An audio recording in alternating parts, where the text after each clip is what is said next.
The Freedmen Reparations Fund Trust, FRFT, was established to operate outside the limitations of partisan politics, federal neglect, and the historical failures of government-led initiatives. Through the legal structure of a private irrevocable trust, Freedmen Nation is able to carry out culturally governed, targeted, and self-determined solutions that the United States government has never been willing or able to deliver. Here's what that means in practice. Mashai. 1. Culturally govern identity and status. Freedmen Nation, under the legal authority of the trust, can define and protect the identity of freedmen as descendants of persons enslaved in the United States. Unlike the federal government, which imposes generic racial categories like Black or African American, the trust has issued binding declarations of classification and naming rights, preserving the historical and legal specificity of freedmen identity. What the government cannot do. It cannot legally distinguish freedmen from broader racial categories without an act of Congress or a federal classification overhaul. It continues to treat freedmen as a political afterthought inside programs designed for all people of African descent, including recent immigrants. 2. Enforce cultural protections and naming rights. The trust operates as the sole authority over the cultural governance, naming conventions, and licensing systems tied to the historical freedmen class. Through exclusive trademark licensing and declarations, it can challenge and remove unauthorized use of freedmen identity, slogans, and frameworks. What the government cannot do. The government does not enforce cultural sovereignty or protect the misuse of cultural terms unless a registered trademark is violated, and only within narrow commercial bounds.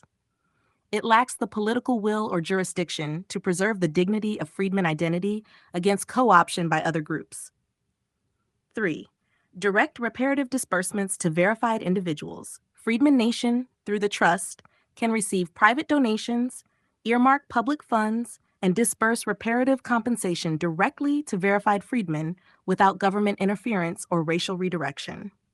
What the government cannot do.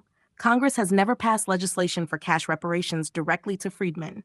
Even if reparations were federally authorized, political compromises would likely redirect benefits to non-freedmen or dilute them into universal programs. 4. Train, certify, and employ freedmen on their own terms. The trust offers proprietary training programs to certify genealogists, donor advocates, administrators, and legal stewards, all governed internally.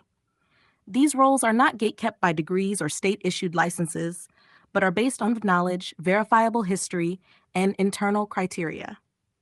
What the government cannot do. It cannot prioritize or fund workforce development that is exclusive to freedmen without violating civil rights laws or triggering backlash. Government grants and training programs must serve underserved communities broadly, often lumping freedmen with non-freedmen populations. 5. Operate outside federal and state political cycles. The trust is not subject to election turnover, shifting political platforms, or legislative delay. Its authority comes from its own foundational documents and legal declarations, not from temporary public office holders. What the government cannot do. Government policies are subject to elections, budget cuts, lobbying interference, and political opposition. Reparations efforts in state or federal legislatures have routinely stalled or been watered down due to political compromise. 6. Reject forced inclusion and preserve internal sovereignty. Freedmen Nation maintains full control over its membership, cultural boundaries, and decision-making authority.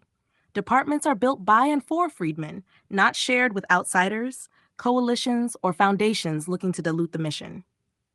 What the government cannot do. Federal programs must comply with civil rights law, which prohibits exclusion based on ancestry or lineage, even if such exclusion is essential to repairing historical harm. Government agencies cannot restrict participation to only those whose ancestors were enslaved in the U.S. 7. Act with moral authority, not just legal authority. Freedmen Nation exists not just as a legal entity, but as a moral force built by descendants of those who were once enslaved, for the benefit of those same families. The trust is not subject to political polling, donor whims, or partisan compromise.